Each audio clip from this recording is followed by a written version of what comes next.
십자가를 몇 시간 앞에 두고 예수님께서 이제 마지막이라 하는 것을 아시는 시점에서 제자들에게 말씀을 하셨습니다. 이제 나는 떠날 것이다. 다시 올 것이다. 제자들의 마음에는 두려움이 있습니다. 어디로 가신다고 하는 것인지. 주님과 함께 있으면 두렵지 않고 안심이 되는 것이죠.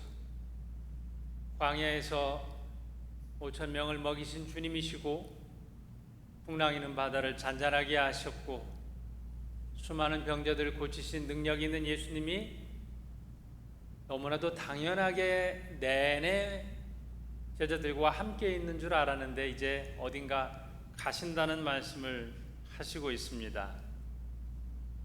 우리를 버려두고 가는 건가, 우리는 고아되는 건가 하는 마음속에서 제자들은 두려워합니다. 그런데 이렇게 두려워하는 제자들에게 예수님께서 약속을 해주십니다. 너희들 버려두지 않을 것이다. 미래에 대한 약속을 주셔요. 다시 만나게 될 것이라고 하는 약속도 있습니다. 그런데 이 약속을 제자들이 믿지 못하고 이 위로 가운데에 위로를 받지 못합니다. 왜냐하면 믿음이 없기 때문에 그 말씀을 믿지 못합니다. 지금도 주님께서는 우리에게 수많은 약속을 주십니다. 그런데 믿지 않으면 그 약속은 소용이 없습니다. 다음 주에 내가 너에게 이렇게 줄게. 내가 다 해결해 줄게. 우리가 자녀에게 약속합니다. 그러면 그걸 믿고 기다리면 그 약속이 맞는 거예요. 그런데 그 약속을 믿지 못하면 그 약속은 아무 소용이 없는 것이죠. 오늘 성경에서 우리에게 수많은 약속을 해 주십니다. 성경을 읽어가면서 위로의 말씀을 주시지만 그 말씀을 믿지 못하면 아무 소용이 없는 것이고 말씀을 믿으면 우리에게 위로가 되는 것이죠. 성령에 대한 말씀도 있고 부활에 대한 말씀도 있습니다. 다 약속입니다. 오늘 말씀 가운데 주님께서 동사로 주신 말씀이 볼 것이다, 내가 올 것이다, 살게 될 것이다, 알게 될 것이다, 나타낼 것이다. 이 말씀을 약속으로 주셨습니다. 그런데 주님께서 말씀하신 그때의 제자들은 이것을 약속으로 믿지 못하고 받아들이지 못했습니다. 우리가 하나님의 말씀을 계속 읽고 듣습니다.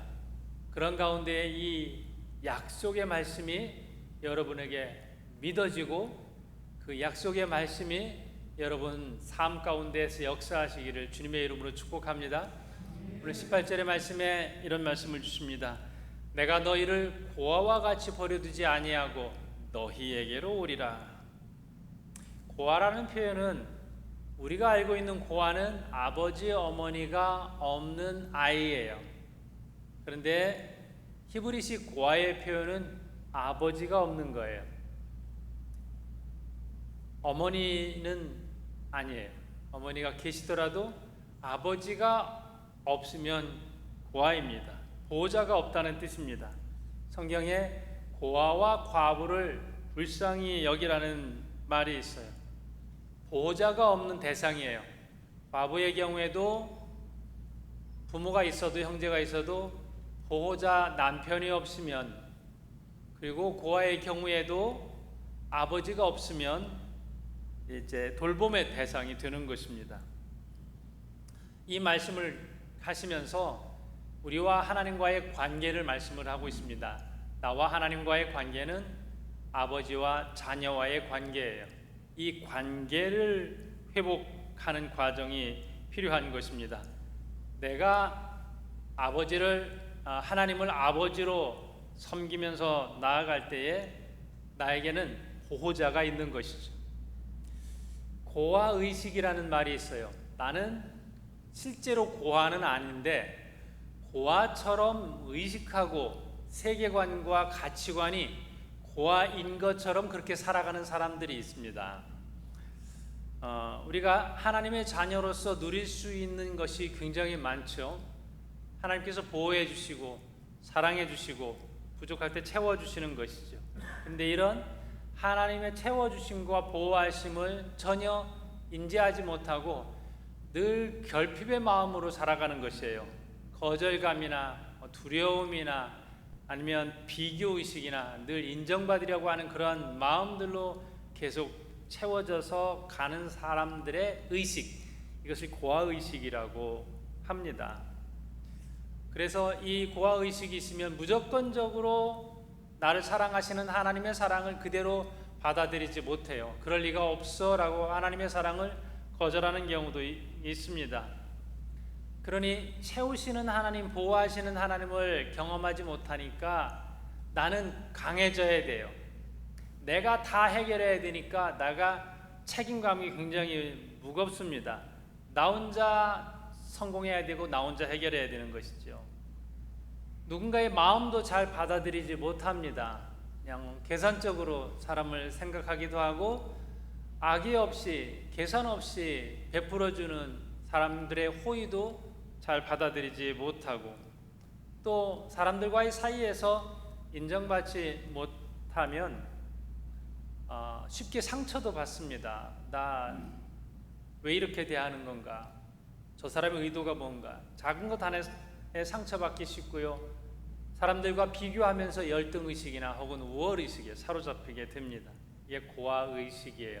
하나님이 나의 아버지 되심을 내가 고아가 아니라는 하나님의 자녀라는 의식이 분명하면 이런 고아의식에서 비교의식에서 열등의식에서 벗어나서 그 충만한 풍성한 사랑 가운데에서 늘 거하면서 나아가게 되는 것입니다.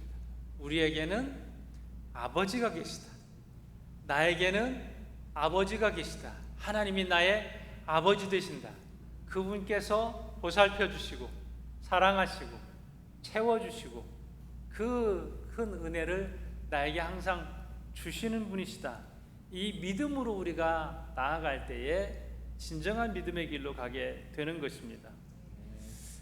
우리에게 있어서 이런 고아의식이 좀 강하다 하면 어떤 과거의 아픔과 경험이 그 배경이 될 수도 있을 거예요.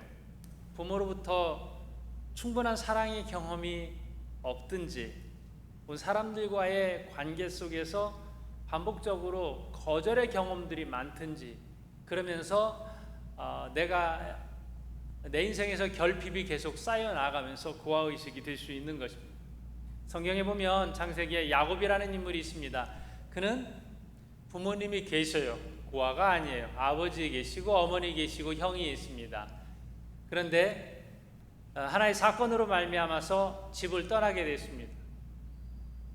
부모가 있는데도 집을 떠나고 형이 있는데도 형과 원수가 됐습니다. 이제 광야길을 걸으면서 어디로 가야 될지 자기가 가는 길이 명확하지 않습니다.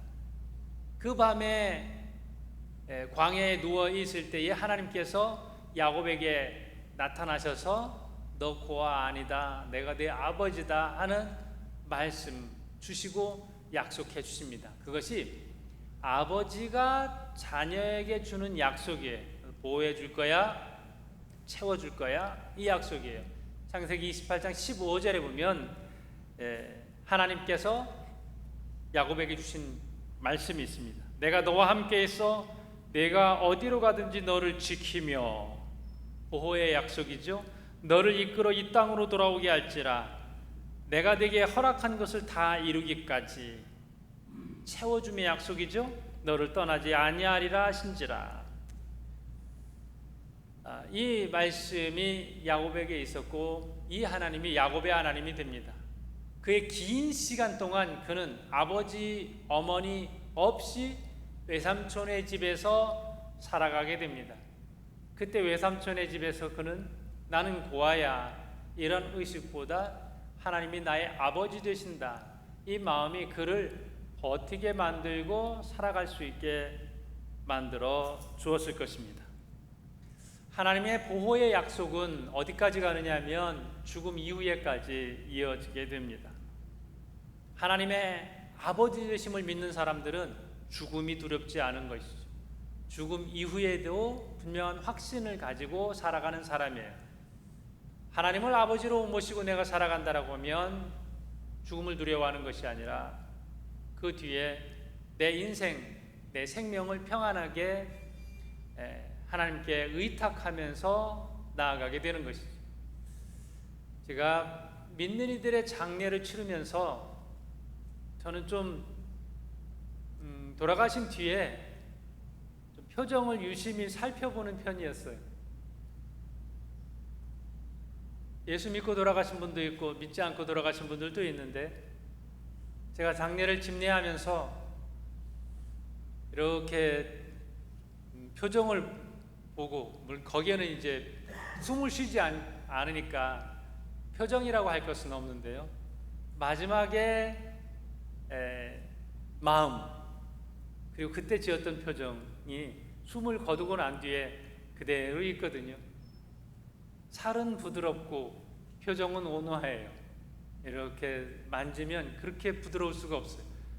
경직되거나 또 무섭거나 두려워하거나 이런 표정이 예수 믿는 분들에게, 예수 믿는 분들의 임종 속에는 보이지가 않았어요. 그 순간을 온전히 하나님께 맡긴 것이구나. 죽음은 두려운 것인데 그 순간에 두려움이 없이 하나님께 온전히 맡기니까 이런 표정이 나오지.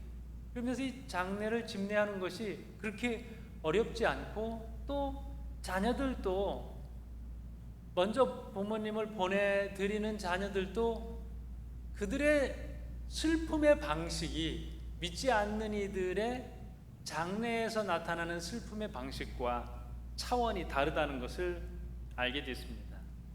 우리는 하나님을 아버지로 모시고 사는 사람인데, 이 땅에서의 삶뿐만 아니라 죽음 이후의 삶도 하나님께서 온전히 책임져 주신다 라고 하는 분명한 확신 속에서 살아가는 하나님의 자녀인 것입니다. 이 믿음이 저와 여러분에게 늘 함께 하시길 주님의 이름으로 축복합니다.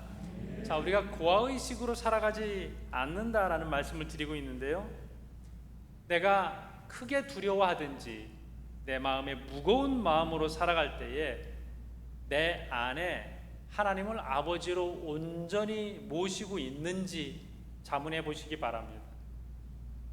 왠지 모를 우울감, 왠지 모를 무거움, 두려움, 하나님께서 이런 음성을 들려주실 겁니다.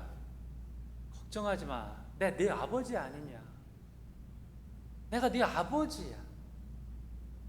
여러분 자녀에게 정말 불안해하고 어떻게 해야 될지 몰라서 끙끙대고 있는 자녀에게 네 일은 네가 알아서 해 이렇게 내팽개칠 거예요? 등록금 걱정을 하는 자녀에게, 앞날을 걱정할 때 그렇게 이야기할 수 있을 겁니다. 야, 걱정하지 마, 내가 네 아버지야.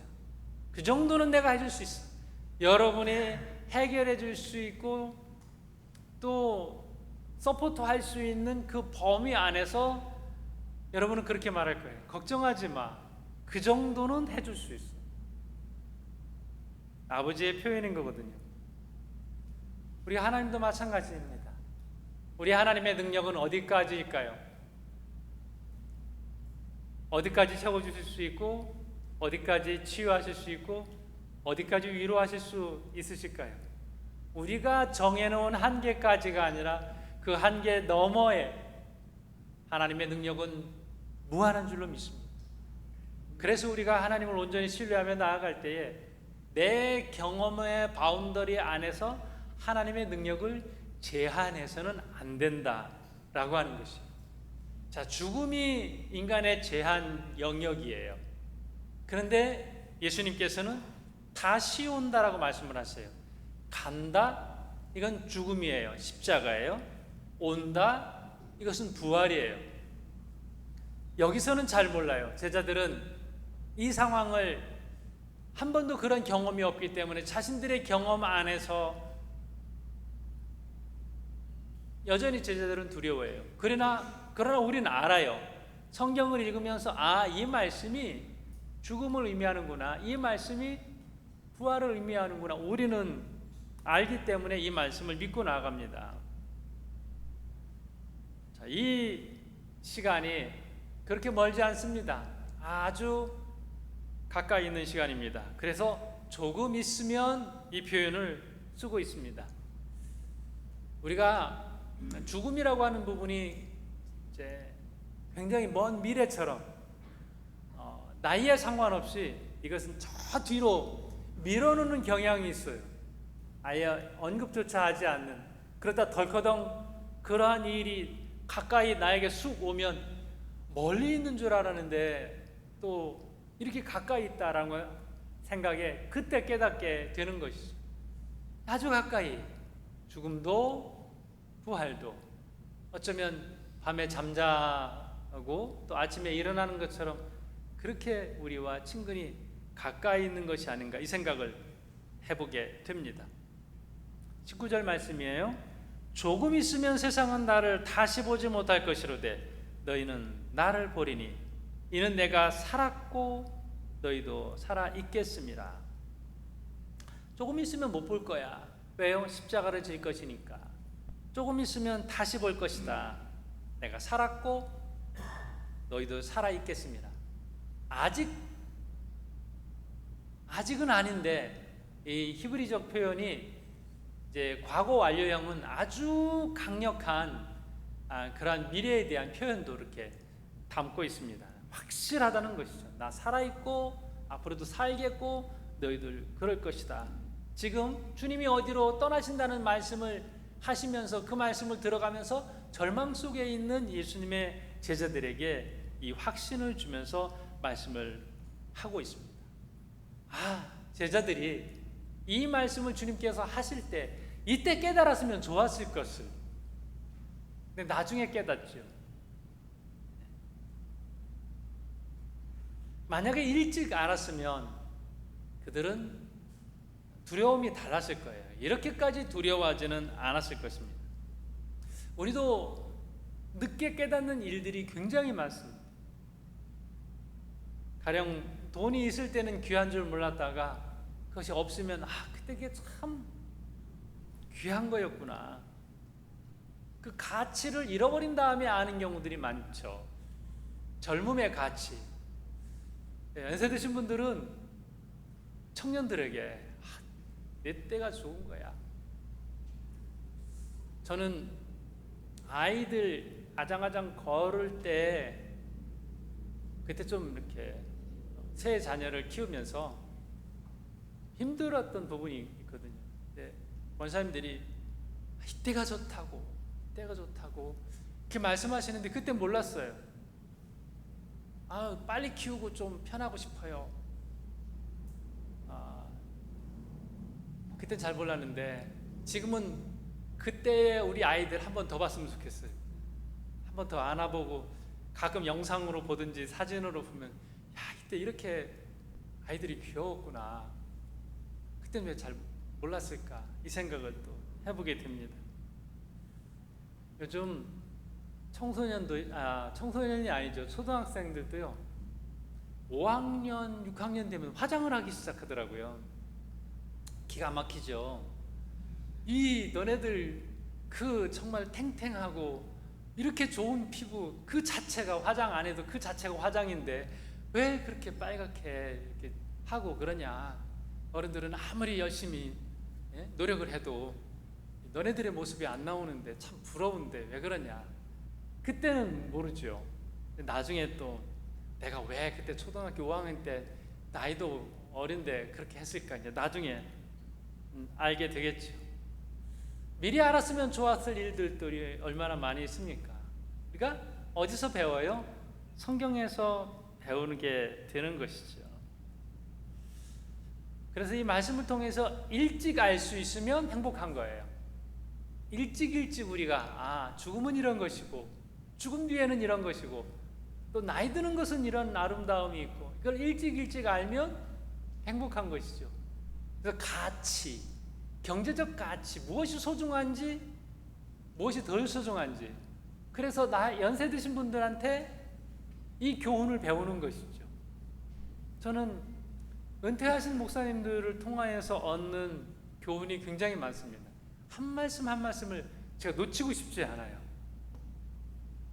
은퇴를 앞두신 분이나 은퇴하신 분들은 그렇게 말씀을 하세요. 이제 내가 목회를 좀 할 수 있을 것 같다고. 그런데 뭐예요? 현장을 다 떠나셨죠. 그러면 어떤 게 중요한가요? 그 말씀 한 말씀 한 말씀이 굉장히 소중하게 다가오는 것이죠. 성경에 다 있는 교훈들입니다. 20절의 말씀을 보면 핵심적인 말씀을 이렇게 하고 있습니다. 그날에는 내가 아버지 안에 너희가 내 안에 내가 너희 안에 있는 것을 너희가 아니라 그날에는 알 것이다. 이렇게 알게 될 것이다. 내가 내 안에 내가 너 안에. 어느 유명한 드라마의 대사이기도 한데 이게 다 성경에 있는 말씀이에요. 주님께서 내 안에 계시고 내가 주님 안에 있어요. 그러면 주님께서 내 안에 계시다면 일치감이 있어야 되겠죠. 어떤 장기를 이식한다든지 이럴 때는 맞아야 되거든요. 안 맞으면 이게 얼마나 고통인지 몰라요. 다 맞을까 안 맞을까 혈경이며 DNA며 다 검사해서 맞춰나가요. 근데 예수님의 DNA와 나의 DNA가 일치돼야 되는 거예요. 그러려면 방법이 있어요. 죽어야 돼요. 예수님과 함께 십자가에 못 박혀서 내가 죽어야 돼요. 내가 죽고 예수님으로 살아야 하는 거거든요. 이 과정에 아픔이 있어요. 호기가 있어야 되는 것인데요. 이것을 제일 잘 표현한 말씀은 갈라디아서 2장 20절 말씀이에요. 함께 볼까요? 우리가 함께 읽어봤으면 좋겠습니다. 같이 읽어봅니다. 내가 그리스도와 함께 십자가에 못 박혔나니 그런즉 이제는 내가 사는 것이 아니요 오직 내 안에 그리스도께서 사시는 것이라. 내가 예수와 함께 십자가에 못 박힌다. 그리스도와 함께라는 단어를 빼면요, 내가 못 박힌다, 내가 죽는다 라고 하는 거예요. 내가 죽어져야 되는데 이게 잘 되지 않아요. 죽는다는 건 뭐예요? 반응이 없다라고 하는 거예요. 예수 안에서 내가 죽었다라고 하는데, 그러면 누군가 나를 억울하게 할 때에도, 내가 상처 입었을 때에도 나는 반응이 없어야 되는데 반응이 세상적인 반응으로 나타날 때가 많이 있습니다. 나의 반응은 죽고 예수의 반응으로 나타나야 하는 것이죠. 나는 죽고 예수는 내 안에서 살아야 하는 것입니다. 자, 갈라디아서 5장 24절에 한 말씀 한 번 더 보겠습니다. 그리스도 예수의 사람들은 육체와 함께 그 정욕과 탐심을 십자가에 못 박았느니라. 자, 죽는 게 또 하나 있어요. 뭐가 죽어야 되냐면 정욕과 탐심이에요. 예수를 믿으면서도 이건 움켜쥐고 있어요. 이것도 죽어야 되고 이것도 십자가에 못 박아야 하는 거거든요. 그래서 내 안에 계신 주님이 주인이 되어 주셔야 돼요. 내가 주인이 아니라 예수가 주인이 되어야 하는데 그렇지 못합니다. 자, 한 말씀 더 보면요, 로마서 6장 4절 말씀이에요. 그럼 우리가 그의 죽으심과 합하여 세례를 받음으로 그와 함께 장사되었나니. 난 누구예요? 예수와 함께, 예수의 죽으심과 함께 세례를 받았으면 이게 하나가 된 것이 세례거든요. 난 그러면 장사 지냈다. 실감이 안 되죠. 내가 아직 안 죽었기 때문에. 나는 누구냐? 나는 죽은 사람이다. 장사 지내봐야 되는 사람이다. 그래서 나는 온전히 죽고 예수를 사는 거지. 이게 쉽지 않아요. 말처럼 쉽지 않은데요, 이것을 가능하게 하는 데에는요, 하나님께서 우리에게 사건을 주세요. 경험을 주세요. 아픔도 주세요. 그 사건과 경험과 아픔을 통하여서 우리로 하여금 고백하게 해요. 아멘. 내가 아니라 주님입니다. 제가 이 경험을 하실 때는 첫 목회지에서였어요. 지금으로부터 27년 전, 제 나이 30. 제가 30에 교회 건축을 처음 시작했는데 아직 목사가 안 됐을 때였어요. 전도사일 때. 그때 건축을 하면서 제 마음속에 이게 있었어요. 내가 짓는다. 담임 전도사니까, 제가 담임자니까 제 책임 하에 모든 것이 다 진행된다라는 생각을 했었습니다. 제가 지난주에는 건축의 과정 속에서 성령의 인도하심에 순종한 분들의 이야기를 말씀을 드렸어요. 오늘은 저의 이야기를 한번 할까 합니다. 내가 한다. 물론 기도는 하죠. 근데 기도하면서 제 안에 이것이 굉장히 강했던 것 같습니다. 내가 한다. 그럼 건축은 뭘로 하나? 돈으로 하지. 그래서 헌금을 하는데 저희가 가지고 있는 전부를 드렸어요. 그 중에서 제 아내의 퇴직금이 제일 컸어요. 다 드렸어요. 그리고 매달 사례비를 받는데 우리가 굶지 않으려면 얼마면 되냐, 그것만 남기고 다 헌금했어요. 옷은 입던 거 입으면 됐어요. 3년 동안 옷 한 벌 안 사고 그렇게 살았어요. 제 아내가 제 친구의 옷을 가져다가 입게 됐는데 그때 저의 말 한마디에 아내가 상처를 받았는데, 빌려 얻어 입은 옷이 당신이 산 옷보다 더 잘 어울린다고 제가 그 말을 하는 바람에 30년 전의 상처를 지금까지 기억을 하고 있어요. 옷은 안 사도 입던 거 입고, 또 시골이니까 성도님들이 음식을 해주면 그거 먹고, 사치 부리지 않고 많이 돌아다니지 않고 그렇게 절약을 해서 다 드렸어요. 그런데 이게 잘하였다, 헌신하고 희생했으니까 잘했다 이런 생각이 아니라 제 안에 교만이 있었던 거예요. 내가 한다, 내 것을 사용한다. 헌금의 개념도 그런 생각을 제가 했었던 것 같습니다. 그리고 건축을 하는 데 있어서 제가 어떤 망치를 들고 뭐를 한다 이런 부분들이 손재주가 별로 없어서 약한데 어떤 노력을 좀 제가 하게 됐습니다. 건축에 대한 책을 사서 그때부터 공부하게 됐고요. 건축의 기본부터 책을 쭉 읽어가면서 공부하고, 또 이제 건축에 대한 월간지들 있으면 그거 스크랩해서 기본적으로 어떻게 설비를 하고 어떻게 자재를 이용하고 어떻게 마감을 하고 하는지를 스크랩해서 스크랩북을 몇 개씩 이렇게 준비해서 그렇게 공부를 했습니다. 그 다음에 현장 실사도 많이 다녀왔어요. 그 인근에 내가 지으려고 하는 그 교회 사이즈와 비슷한 건축물이 있으면 아름다운 교회들은 다 탐방을 했어요. 목사님을 만나보고 건축업자도 만나고 어떻게 시작하고 어떻게 마무리했는지 그것들을 조사하고 준비를 했습니다. 이렇게 다 준비하는 과정 속에서 하나님께서 사건을 하나 주셨는데, 그때 교회 집사님 한 분이 계셨습니다. 한 가정이죠. 이분이 어떤 헌신을 했냐면 자신의 땅을 내놓으셨어요. 다 내놓은 것은 아니에요. 목사님, 제가 이 땅을 주님을 위해서 헌신하겠습니다. 이 땅 팔리면 교회도 짓고 사택도 짓고 교육관도 짓고 이렇게 하면 됩니다. 이분이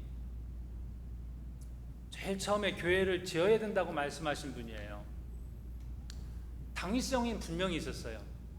교회가 블록으로 지었는데 크랙이 많이 가 있어서 엄지손가락만한 뭐 크랙도 있고, 뭐 이 교회 건물이 지금 건물 안에 있는지 밖에 있는지 분간이 되지 않을 정도로 찬바람이 들어오고 성도님들이 너무 추워하고 무엇보다 안전상의 문제가 있었어요. 기둥이 없는 그런 건물이었어요. 자꾸 그런 것만 보다 보니까 정말 건물이 언제 무너져도 전혀 이상하지 않은 그런 건물이었습니다. 이 집사님께서 자신의 땅을 8,000평을 내놓으셨어요. 여기 계산으로 하면 24,000 스퀘어미터예요. 이 땅을 팔기 위해서 그때는 인터넷이 많이 활성화되어 있지 않아서 교차로라고 하는 이 신문도 아니고 그런 게 있었어요. 뭐 부동산 소식들이 다 거기에 담겨 있는 것인데 1년 가까이 교차로에 땅 판다고 내놓고 또 막 시작된 인터넷에도 올리고 또 주변 부동산에도 내놓았는데 땅이 팔리지 않아요. 그러면서 교인들의 공감은 그래도 교회만이라도 먼저 좀 지어야 되는 거 아니냐. 그래서 건축위원회와 임원회 수집해서 교회를 우선적으로 건축한다라는 결론을 냈어요. 그분 땅은 여전히 그냥 두었어요. 그리고 나서 그 뒤에 이분이 교회를 나가셨어요. 온 가족과 함께 교회를 나가셔서 시내에 있는 다른 교회로 가셨어요. 너무 마음이 아팠어요. 돈은 안 아까웠어요. 원래 그분 땅 팔릴 때까지 기다려서 건축한다는 그런 거는 아니었고, 나가시더라도 땅은 두고 가세요 이렇게 하고 싶지도 않았어요. 그냥 그 땅을 가지고 나가셨어요. 제가 마지막으로 찾아오셨을 때 그냥 예배자로 계시면 안 되겠습니까? 라는 권면을 드렸었는데, 예배를 드릴 때 좀 불편했거든요. 어떤 때는 맨 뒤에 앉아서 엎드려서 예배를 드리시기도 하고, 또 애기 데리고 나갔다 돌았다 하시기도 하시고 그러셨는데, 그냥 예배 자리만 계시면 안 되겠냐라는 권면을 드렸었는데 그렇게 안 하시고요. 이분이 떠나시고 제가 바로 몸에서 이상 반응이 와서 알아 눕게 됐는데, 월요일 아침부터 일주일 내내 손 하나 까딱할 수 없을 정도로 고통스러운 한 주일이었어요. 사람이 이렇게도 될 수 있는 거구나. 그래서 일주일간 예배도, 새벽 예배도 드리지 못하고 누워 있는 한 주간이었습니다. 금요일쯤 됐을 때 주님의 음성이 들렸어요. 야, 김낙경 목사야. 그때 전도사죠. 너 왜 그렇게 힘들어하냐? 너 혼자서 이거 하려고 왜 그렇게 애만 쓰느냐? 명확한 주님의 음성은 이거였어요. 내가 하는 게 아니라 내가 한다. 분명한 하나님의 음성, 시편 127편의 말씀이, 여호와께서 집을 세우지 아니하시면 세우는 자의 수고가 헛되다. 저는 수고했거든요. 가진 거 다 드렸어요. 열심히 건축을 준비했어요. 정말 잘하고 싶었어요. 교회 아담하지만 잘 짓고 싶었는데, 주님께서 왜 너 혼자 하려고 그렇게 했으냐라는 음성을 들려주시고 나서 그날 얼마나 울었는지 몰라요. 그렇군요. 하나님, 저 혼자 하려고 그렇게 저 혼자만 힘들어했군요. 천지를 지으신 하나님이 계신데, 하나님이 나의 하나님이신데, 내가 가진 지식과 내가 가진 물질과 내가 가진 힘만으로 하다가 이렇게 된 거군요. 그리고 나서 하나님의 일하심을 지켜보겠습니다. 제가 안 하겠습니다. 이 표현은 교만의 표현은 아니었어요. 그리고 나서 정말 모든 순간이 다 기적이었어요. 경제적인 부분도, 또 좋은 건축업자를 만나는 것도 정말로 제가 이렇게까지 안 해도 되나? 뭐라도 해야 되는 거 아닌가 싶을 정도였어요. 건축을 하다 보면 가까운 철물점에 어떤 거 사다 주세요 뭐 이렇게 말할 수도 있는데, 건축업자가 그런 이야기 한마디도 없어요. 뭐 간식 좀 준비해 주세요, 그런 것도 하지 않았어요. 온전히 다 손 하나 까딱하지 않고 건축을 다 마치고, 건축을 마쳤을 때에 뭐 빚을 진다든지 이런 거 전혀 없었어요. 봉헌 예배를 끝나고 났는데 남았어요. 다 잔금을 치르고도 남는 그러한 건축이었습니다. 그때의 경험이 제 목회에 있어서 굉장히 핵심적인 중요한 부분입니다.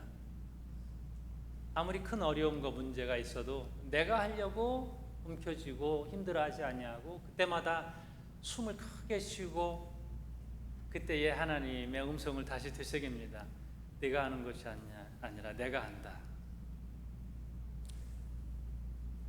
여러분, 정말로 주님께 맡길 수 있습니까? 여러분 안에 주님 계십니까? 이것을 우리가 어떻게 감당하냐면, 오늘 말씀은요, 나를 사랑하는 자, 오늘 21절의 말씀에 이렇게 기록하고 있습니다. 나의 계명을 가지고 지키는 자라야 나를 사랑하는 자니, 나를 사랑하는 자는 내 아버지께 사랑을 받을 것이요 나도 그를 사랑하여 그에게 나를 나타내리라. 우리가 어떻게 주님의 계명을 지키고 어떻게 주님의 일을 할 수 있어요? 사랑이거든요. 주님께서 나를 사랑하시고 나 또한 주님을 사랑하는 거예요. 여러분, 왜 말씀을 못 믿어요? 하나님에 대한 사랑이 약하기 때문은 아닐까요? 사랑하면 믿죠. 잘못된 것을 사랑하기 때문은 아닙니까? 하나님 말고 물질을 사랑하고 사람을 사랑하고 일을 사랑하고 지위를 사랑하고 다 내려놓고 주님을 사랑하는 사람이 그리스도인. 주님은 우리를 사랑하셔서 십자가를 지시고 희생하셨어요. 다 내주셨어요. 살과 피를 다 쏟으시고 다 내주셨어요. 우리를 사랑해서. 그리고 너가 내 안에, 내가 너 안에 있다고 말씀하십니다. 우리는 어디에 있냐? 그리스도 안에 있습니다. 그리스도께서 내 안에 계셔요. 그러려면 우리는 십자가에 우리를 못 박는 과정이 있어야 되고, 내려놓는 과정이 있어야 되고, 주님과 함께 장사 지내는 과정이 있어야 합니다. 온전히 이 모든 과정을 다 거쳐서 주님 안에, 그리스도 안에 거하는 믿음의 백성이 되시기를 주님의 이름으로 축복합니다. 함께 기도하겠습니다.